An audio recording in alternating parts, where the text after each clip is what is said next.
AB Singh college of pharmacy के online classes में सभी स्टूडेंट का स्वागत है। डियर स्टूडेंट्स, आज जो हमारा सब्जेक्ट है वो है biochemistry and clinical pathology. Biochemistry and clinical pathology का जो इससे पहला वाला टॉपिक था, हमने आपको बताया था प्रोटीन क्या होते हैं, प्रोटीन का क्लासिफिकेशन क्या है, अमाइनो एसिड क्या होते हैं, अमाइनो एसिड का क्लासिफिकेशन क्या था, ये हमने आपको बताया था। ठीक है, अब आज का जो टॉपिक है हमारा वो है essential amino acids. Essential amino acid यानी आवश्यक अमीनो अम्ल क्या होते हैं और अमीनो एसिड की बायोलॉजिकल इम्पोर्टेंस क्या है, यानी हमारी बॉडी में ये अमाइनो एसिड क्या काम करते हैं। ठीक है, तो ये टॉपिक आज का है, इसको डिस्कस कर लेते हैं। आइए देखते हैं। यहाँ पर देख सकते हैं ये एक इम्पॉर्टेंट क्वेश्चन भी है और आपका बोर्ड में भी ये क्वेश्चन पूछा गया है कि अमाइनो एसिड क्या हैं और what are essential amino acid, इस तरह से प्रश्न आपका बोर्ड में पूछा गया है। तो आपके बोर्ड के लिए भी ये प्रश्न जो है, ये क्वेश्चन जो है वो इम्पॉर्टेंट है। ठीक है, तो इस इसेंशियल अमाइनो एसिड क्या होते हैं, आवश्यक अमीनो अम्ल क्या होते हैं, उसको हम समझ लेंगे। देखो, हमारी बॉडी में 20 प्रकार के अमाइनो एसिड मिलकर के विभिन्न प्रकार की प्रोटीन बनाते हैं। तो 20 प्रकार के अमाइनो एसिड हमारी बॉडी में पाए जाते हैं। इनमें से कुछ ऐसे अमाइनो एसिड्स होते हैं जिनका निर्माण हमारे शरीर के अंदर नहीं होता है। कुछ ऐसे अमाइनो एसिड्स होते हैं, लगभग 8 अमाइनो एसिड ऐसे हैं 20 में से, जिनका निर्माण हमारे शरीर में नहीं होता है। इनको हम भोजन से लेते हैं। ठीक है, भोजन के रूप में इनको हम लेते हैं। अगर भोजन से हम इनको नहीं लेंगे तो इन अमाइनो एसिड्स की हमारे बॉडी में क्या हो जाएगी, शॉर्टेज हो जाएगी, और जो प्रोटीन बनती हैं इन अमाइनो एसिड के मिलने से, वो प्रोटीन जो है हमारी बॉडी में उनका निर्माण नहीं होगा। जब प्रोटीन का निर्माण नहीं होगा तो एक जो प्रोटीन का काम होता है वो प्रोटीन का काम भी बॉडी के अंदर रुक जाएगा। ठीक है, तो इस तरह से जो अमाइनो एसिड हैं 8 प्रकार के, ठीक है, वो अगर हमारे बॉडी में नहीं पहुंचेंगे तो वो प्रोटीन जो है वो अपना काम नहीं कर पाए, वो बन ही नहीं पाएगी प्रोटीन, और जो काम हमारी बॉडी में है होना है उस प्रोटीन के द्वारा वो रुक जाएगा। ठीक है, तो इस तरह से ऐसे 8 अमाइनो एसिड जो हमारे बॉडी में नहीं बनते हैं उनको कह दिया गया इसेंशियल अमाइनो एसिड, आवश्यक अमीनो अम्ल। भाई ये हमारी बॉडी में बन तो रहे नहीं हैं, तो इनको हमको बाहर से ही लेना है, भोजन के रूप में लेना है। ठीक है, तो ये हमारे लिए आवश्यक अमीनो अम्ल कहलाते हैं। ठीक है, तो देख लेते हैं, यहाँ पर हमने लिख रखा है वे अमाइनो एसिड जिनका निर्माण हमारे शरीर में नहीं होता है आवश्यक अमीनो अम्ल कहलाते हैं। आप लोग देख सकते हैं इसकी कौन कौन से वो अमाइनो एसिड हैं, यहाँ पर हमने नाम लिख रखे हैं। आगे देखते हैं, इन्हें हम बाहर से भोजन के साथ लेना पड़ता है। 8 प्रकार के आवश्यक अमीनो अम्ल निम्न प्रकार हैं। जो 8 अमाइनो एसिड हैं वो इस प्रकार से हैं, देख सकते हैं आप लोग। पहला है ट्रिप्टोफैन, दूसरा है फेनाइल एलेनिन, तीसरा है लाइसिन, चौथा है थ्रियोनिन, पाँचवा है बैलिन, छठा है मिथियोनिन, सातवां है ल्यूसीन और 8वां है आइसोल्यूसीन। तो ये 8 प्रकार के अमाइनो एसिड्स हैं जो हमारे लिए क्या हैं, इसेंशियल हैं, आवश्यक हैं। क्यों? क्योंकि इनका निर्माण हमारे शरीर में नहीं होता है। ठीक है, और इनको हमें भोजन के रूप में बाहर से लेना पड़ता है। ठीक है, इसलिए इनको इसेंशियल अमाइनो एसिड कहते हैं, आवश्यक अमीनो अम्ल कहते हैं। आप लोग देख सकते हैं ये 8 प्रकार के, ये सभी 8 प्रकार के अमाइनो एसिड हमारे शरीर की सामान्य वृद्धि एवं मरम्मत के लिए आवश्यक होते हैं। हमारा जो बॉडी है उसकी प्रॉपर ग्रोथ हो, ठीक है, और जो टूट फूट होती रहती है हमारी बॉडी में, ठीक है, उसकी मरम्मत चलती रहती है। ठीक है, तो उसमें ये 8 प्रकार के अमाइनो एसिड सहायक होते हैं।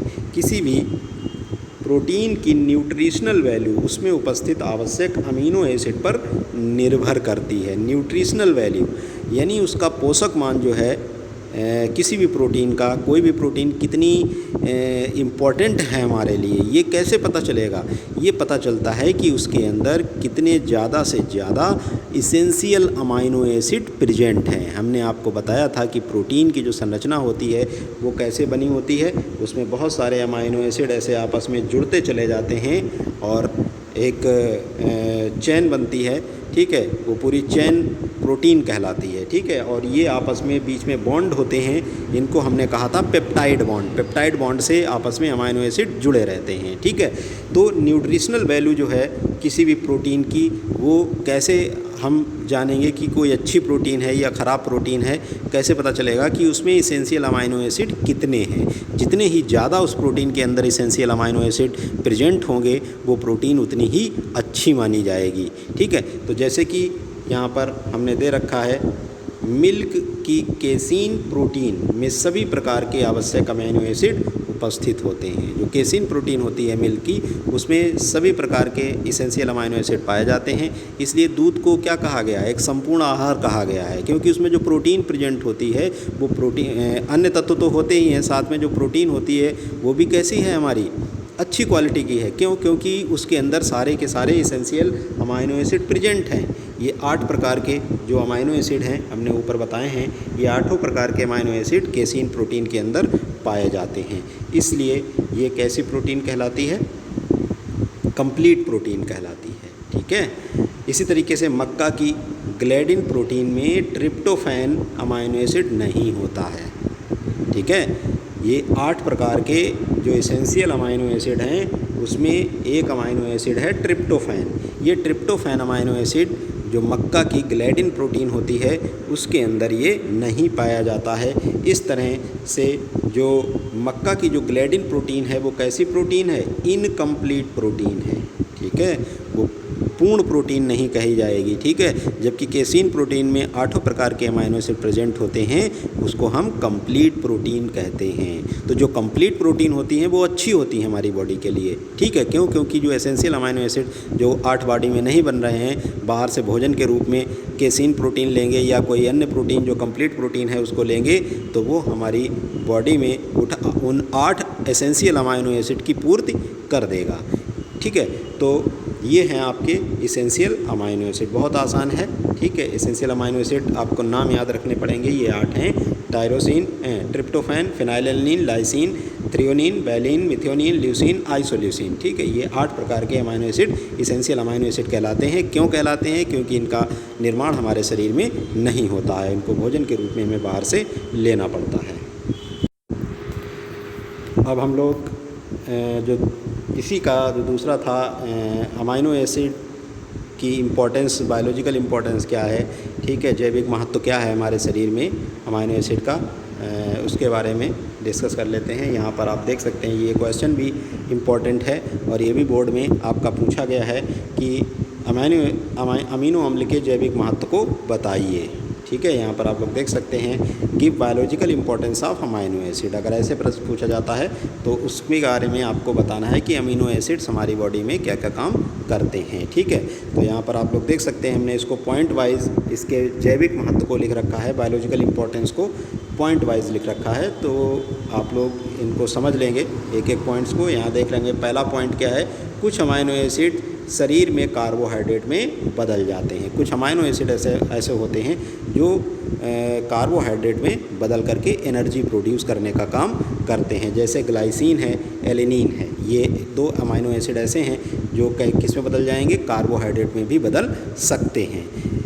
होता क्या है, जब हम भोजन नहीं लेते हैं, जब भोजन नहीं खाते हैं या किसी व्यक्ति को 2-3 दिन खाना नहीं मिलता है, तो बॉडी के अंदर जितना भी कार्बोहाइड्रेट पहले एनर्जी देता है। प्राइमरी सोर्स ऑफ एनर्जी हमारी बॉडी में क्या है, कार्बोहाइड्रेट। पहले हमें कार्बोहाइड्रेट से एनर्जी मिलेगी, ग्लूकोज वगैरह जो हम लोग खाते हैं, ठीक है, डेली कार्बोहाइड्रेट हम लोग लेते हैं भोजन के रूप में, वो एनर्जी का प्राइमरी सोर्स है, ठीक है। उसके बाद जब कार्बोहाइड्रेट हमारी बॉडी में 2 दिन खाना नहीं मिला, कार्बोहाइड्रेट जितना बॉडी में था वो यूज़ हो गया, अब कौन चीज़ ब्रेक डाउन होगी हमारी बॉडी में, वो है आपका फैट। तो फैट जो होता है हमारी बॉडी में वो डिज़ॉल्व होना शुरू हो जाता है। फैट टूट जाता है और बदल जाता है किसमें, कार्बोहाइड्रेट में बदल जाता है, और उससे हमें एनर्जी बॉडी लेती रहती है, ठीक है। लेकिन जब फैट भी हमारी बॉडी में ख़त्म हो जाएगा, उसके बाद लास्ट में जो एनर्जी का सोर्स बचेगा वो है प्रोटीन। प्रोटीन हमारी बॉडी से टूटने लगेगी। तो उसमें कौन से अमाइनो एसिड कार्बोहाइड्रेट में बदलेंगे, वो हैं ग्लाइसिन और एलेनिन। ठीक है, किसी को 4-5 दिन खाना नहीं मिलता है, इस जगह फंस जाता है, ठीक है, भोजन नहीं मिलता है, तो उस स्टेज में जब बॉडी के अंदर कार्बोहाइड्रेट भी ख़त्म हो गया, फैट भी ख़त्म हो गया और लास्ट में जो है प्रोटीन टूटना शुरू होती है, तो उसमें से ग्लाइसिन, एलेनिन, ये कुछ ऐसे अमाइनो एसिड हैं जो किस में बदल जाते हैं, कार्बोहाइड्रेट में बदल करके और ऊर्जा प्रदान करते हैं। ठीक है, तो अमाइनो एसिड जो होते हैं कुछ ऐसे होते हैं जो कार्बोहाइड्रेट में बदल जाते हैं और ऊर्जा प्रदान करने का काम करते हैं, जैसे कि ग्लाइसिन और एलेनिन। दूसरा जो पॉइंट है, कुछ अमाइनो एसिड विषैले पदार्थ यानी टॉक्सिक सब्सटेंस जो होते हैं वो उदासीन यानी न्यूट्रलाइज कर देते हैं। ठीक है, बॉडी के अंदर कुछ अमाइनो एसिड्स ऐसे हैं जो क्या करते हैं, जो टॉक्सिक सब्सटेंस पहुंचते हैं हमारी बॉडी के अंदर, जहरीले पदार्थ अगर पहुंच जाते हैं तो उनको न्यूट्रलाइज कर देते हैं, यानी उनको नष्ट करने का काम करते हैं, जैसे कि ग्लाइसिन, सिस्टीन, ये इसके उदाहरण हैं। फिर है तीसरा पॉइंट है, कुछ अमाइनो एसिड सल्फ़र के स्रोत के रूप में उपयोग किए जाते हैं। ये सल्फ़र के सोर्स के रूप में हमने बताया था आपको, कुछ अमाइनो एसिड ऐसे होते हैं जिनके साइड चेन में, जब क्लासिफिकेशन हमने पढ़ाया था अमाइनो एसिड का, तो उसमें से हमने बताया था कुछ अमाइनो एसिड ऐसे होते हैं जिनकी साइड चेन में सल्फ़र ग्रुप जुड़ा होता है। ठीक है, तो सल्फ़र ग्रुप जुड़ा होता है तो इनको सल्फ़र के स्रोत के, सल्फ़र एक तत्व है जो हमारे शरीर में जिसकी आवश्यकता होती है। ठीक है, तो सल्फ़र के स्रोत के रूप में कौन से अमाइनो एसिड यूज़ किए जाते हैं, सिस्टीन और मिथियोनिन। ठीक है, तो इनसे सल्फ़र जो है वो निकाला जा सकता है, हमारी बॉडी इनसे निकाल लेती है। अगला है, कुछ अमाइनो एसिड T3, T4 और इफिनेफ्रिन तथा मिलेनिन के संश्लेषण में सहायक होते हैं, जैसे टायरोसिन। तो कुछ अमाइनो एसिड होते हैं जो लिम्फोसाइट सेल्स होती हैं T3, T4, इनका निर्माण में सहायक होते हैं, इनका निर्माण करते हैं इपेनेफ्रिन और मिलेनिन पिगमेंट होता है हमारी स्किन के नीचे, जिसकी वजह से हम गोरे काले होते हैं। कोई व्यक्ति काला है यानी मिलेनिन उसके स्किन के अंदर ज़्यादा है, और कोई व्यक्ति गोरा है तो मिलेनिन स्किन के अंदर कम है। ठीक है, कम बन रहा है मिलेनिन, किसी के ज़्यादा बनता है, किसी के कम बनता है। इसी के आधार पर हम लोग गोरे या काले होते हैं। कभी आप धूप में ज़्यादा देर रहें तो आप काले हो जाते हैं, क्यों? क्योंकि मिलेनिन जो है वो ज़्यादा मात्रा में बनने लगता है। तो मिलेनिन एक पिगमेंट है। ठीक है, तो इसके बनाने में कुछ अमाइनो एसिड सहायता करते हैं, जैसे कि टायरोसिन। अगला जो पॉइंट है आप लोग देख सकते हैं, 5वां पॉइंट यहाँ पर, कुछ अमाइनो एसिड विटामिन नियासिन के संश्लेषण में सहायक होते हैं। ठीक है, तो विटामिन बी जब हम पढ़ेंगे तो उसमें एक विटामिन बी का जो पार्ट है वो नियासिन भी है। ठीक है, तो नियासिन की सिंथेसिस करना, उसको बनाना, ये कुछ अमाइनो एसिड करते हैं, जैसे कि ट्रिप्टोफैन। ठीक है, ये नियासिन का संश्लेषण करने में सहायक होता है। इसी प्रकार से जो अगला पॉइंट है, छठा पॉइंट, कुछ अमाइनो एसिड बाइल साल्ट के संश्लेषण में सहायक होते हैं। बाइल साल्ट हमारे इंटेस्टाइन में निकलता है। ठीक है, जैसे कि ग्लाइसिन और सिस्टीन, ये बाइल साल्ट का संश्लेषण करते हैं।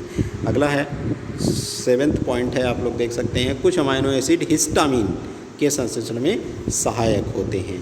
हिस्टामिन हमारी बॉडी में सिक्रेट होते हैं।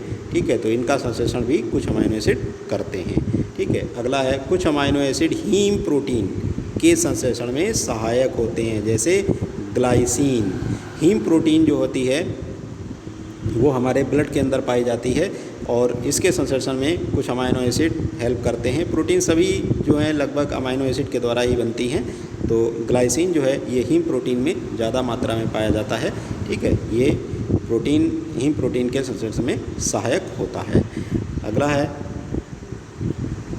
9वां है, कुछ amino acid purine, pyrimidine, nitrogen क्षारों के संश्लेषण में सहायक होते हैं। अमाइनो एसिड जो होते हैं वो नाइट्रोजन बेस, प्यूरीन और पिरिमिडीन, इनके संश्लेषण में सहायक होते हैं। जब आपको अमाइनो न्यूक्लिक एसिड आपको पढ़ाएंगे, न्यूक्लिक एसिड यानी डीएनए की संरचना देखें, आरएनए की संरचना देखें, तो उसमें जो डीएनए होता है, जैसे डीएनए ले लें हम लोग, तो डीएनए जो होता है वो आपका 3 चीज़ों से मिलकर बना होता है। पहला है शुगर यानी शर्करा होती है, प्लस दूसरा जो है वो है फास्फेट ग्रुप, H3PO 4 ये फास्फेट ग्रुप होता है और फास्फोरिक एसिड पाया जाता है। और तीसरा जो है वो आपका नाइट्रोजन बेस। नाइट्रोजन बेस दो प्रकार के होते हैं, प्यूरीन और प्रिमिडीन। नाइट्रोजन बेस दो प्रकार के होते हैं, प्यूरीन और प्रिमिडीन। ठीक है, तो इनकी संरचना में जो है वो नाइट्रोजन, इनको नाइट्रोजन क्षार कहते हैं, प्यूरीन और प्रिमिडीन के। ठीक है, ये नाइट्रोजन बेस होते हैं और अमाइनो एसिड जो होते हैं प्यूरीन और प्रिमिडीन को बनाने में मदद करते हैं हमारी बॉडी के अंदर। ठीक है, तो इस तरह से ये जो आपका क्वेश्चन था, अमीनो अम्ल के जैविक महत्व को समझाइए। ठीक है, तो बायोलॉजिकल इम्पोर्टेंस क्या है, हमारी बॉडी में क्या क्या काम करते हैं अमीनो एसिड, ठीक है, वो आपको यहाँ पर बताना था। ठीक है, तो आप लोग होमवर्क के रूप में इनको आप लोग नोट करेंगे, याद भी करेंगे।